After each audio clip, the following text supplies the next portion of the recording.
Artsy's sister, and we're continuing with Saturnastra, Karina. This is lesson 1, part 2.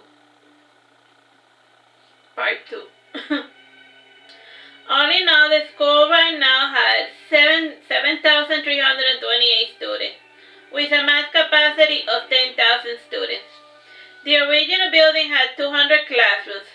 The additions had the other 300 classrooms. The ideal classroom size was 20 students per teacher. To get the ball rolling, other subjects had to be taught, even if at times the classroom only had one student at a time. In the center of the school, there was an 8-story high library. It was the building that towered over all the others. Its position also served as a clock, as it casted its shadow over all the buildings. It was in this tower where Karina was to teach. Karina had a love for high places. After repositioning some shelves here and there, a study room had been converted into a classroom for her. The maiden walked towards the tower library. As was tradition, there was a number of small dragons perched in the tower. The tower always had a good draft of wind, which made gliding to other parts of the city easily. The dragons were allowed to visit so long as they did not disrupt the classes or scratch or eat any of the furniture, plants, buildings, or people.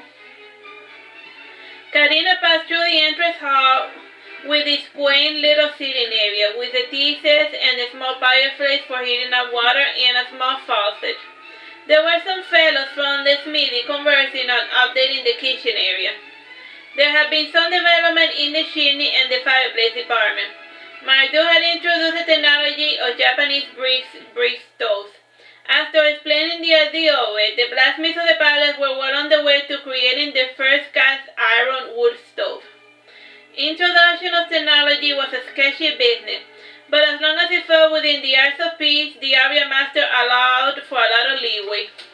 Is the time running? Yeah. In the center of the room, there was an elegant office space.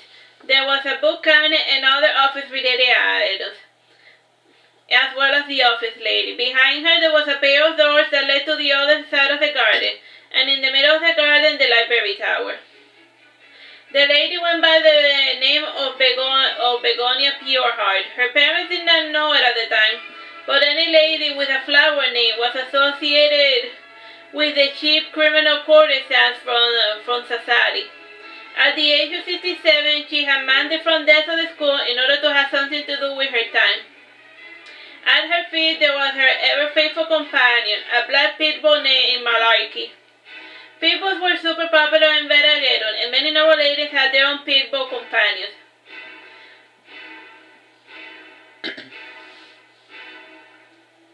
Puppy mills had never been allowed within the city, and Marduke had added animal rights to it. And under Marduke, the rights and protection of animals had been expanded. Karina came to Monarchy, and she kneeled down to take a closer look at the dog. The dog rose from the floor and showed his back to Karina. Karina scratched his back, and the dog seemed to smile. Begonia said, "Ahem." Monarchy returned to his spot, and Karina rose from the ground. Karina smiled when she looked at the dog. Monarchy was quite a handsome pit bull with a mild temperament. His coat was black, and his feet were white. The clear silver eyes were most impressive, which was an unusual color for a pit bull. At the time, Monarchy was 17 years old, and like the humans, the dogs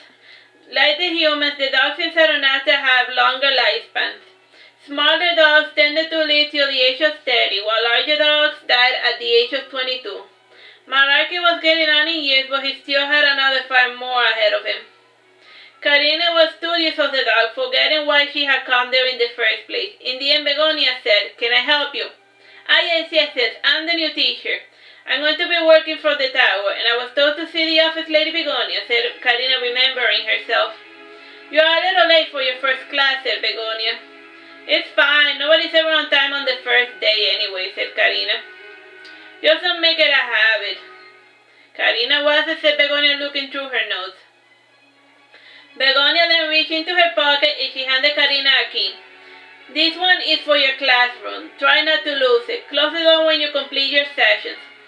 Okay, then wish me luck, said Karina, bowing. Good luck, said Begonia in a condescending manner. Time? 9 minutes. As she saw Karina pass by, she shook her head with mild amusement. As Karina walked forward, her smile faded away a little as she remembered something she was desperately trying to put out of her mind. The garden surrounding the tower was organized and geometrical. There were 5 paths leading towards the library. On the side of the path there was a row of sitting benches. The benches had mosaic patterns, and a couple had cloth canopy hanging over them. The main 2 paths leading to the library were surrounded by red barberry bushes. The others had regular boxwood shrubs. The hedge plants were rather long and ornamentally cut. The edges had been allowed to grow, and they had elegant cone shapes. In the middle of the bushes there was a circular path cutting through them, further cementing the garden. Each garden piece had a different cluster of flowers. The flower colors were purple and yellow. The most prominent flowers were sweet rockets, amistad salvias, wisteria sinensis, lilies, tulips, hibiscus, primroses, and the ever-popular sunflowers. The sunflowers were located closest to the library. As to be expected, the garden was filled with bees and butterflies. Since the entire garden was surrounded by the building, there was not much in the sense of breeze, except when a storm was coming down from the mountain. The bell sounded and the students started to arrive. It seemed to Karina that the teachers were expected to be super early in their entry. Karina was not scheduled to begin her class till 10:30. She still had a half an hour of idleness till then. She could have gone to class a bit earlier, but Karina could not function before 9 a.m. The days were rather long indeed, considering the time of year, and the 27-degree tilt of the planet allowed for longer days in the summer. It also made the summers and winter more severe than the ones back on Earth. Though with fall fast approaching, the days would slowly get shorter. Still, these minor changes were barely noticeable. Karina looked at the tower and then she went within. It was a standard-looking library, nice and clean and organized. There were several librarians putting things in order and aerating the books in order to remove the dust from them. The large window allowed for plenty of natural light. The library had a cylindrical shape with a cooling staircase in the middle. From the oculus, glass roofs light illuminated the stairs. Aside from the roofs, there were painted carpets, tables, and other decorations. The windows were tall and skinny. For every 2 windows there was a bookshelf. There were also shelves beneath a recesses or below the stairs. In every even number floor there were a set of 4 large study rooms. Though many of them had been filled with more bookshelves. Despite the new influx of new books, most of the top floor was still a study area. Part of the reason was that the higher one got, the less students were there. Despite knowing how to make an elevator, Bersamet thought that the stairs were a good way to force his students to get a little bit of exercise. The most important tomes were always stored in the 7th floor. The more mundane books were in the lower levels. Bersamet took the term higher learning a bit too literal. You know, like the smart books are in the highest floor. Higher learning, you get it? To make accessing these books easier, there were blacksmiths analyzing the structures of the building to find a good place to put an elevator. Marduke was to allow the change, but only if the elevator was aesthetically pleasing.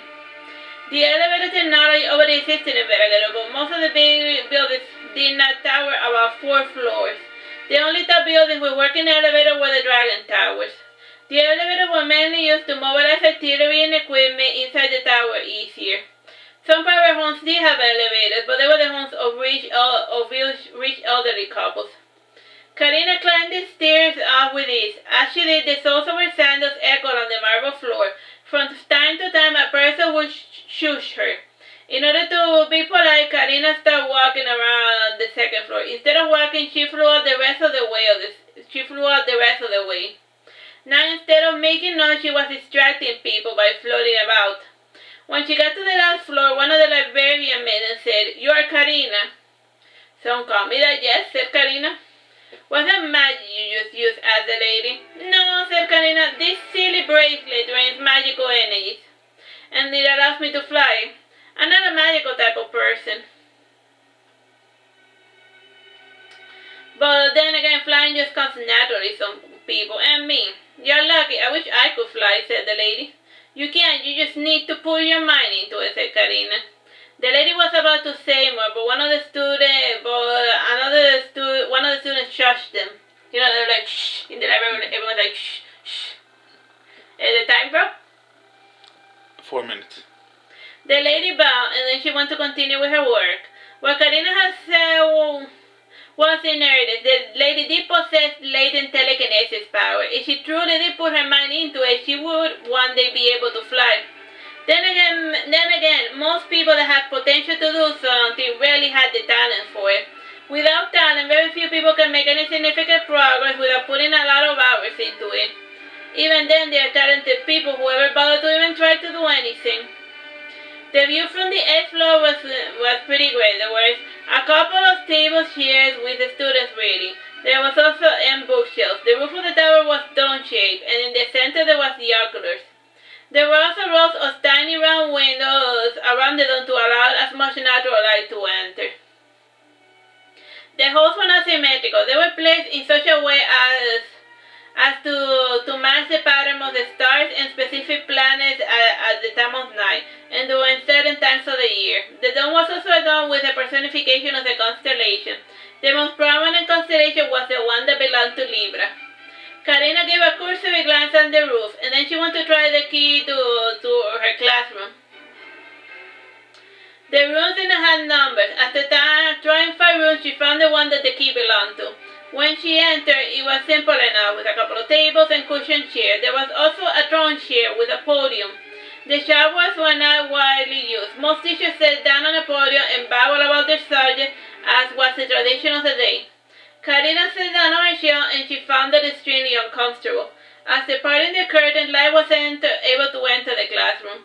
Karina made a mental note of everything she did not like about the place. She resolved to have the furniture removed, and for her to bring her own stuff to make herself comfortable. She then went to try the chairs of the students. They were passable, but the little tables did not leave much paper room. Time, bro?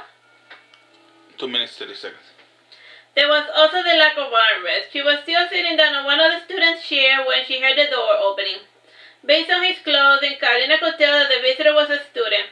Marduke had recently instituted uniforms. The uniforms were both stylish and comfortable, and every 3 years there was a fashion show in the school. The students then voted for the uniforms that they wanted to wear the following year.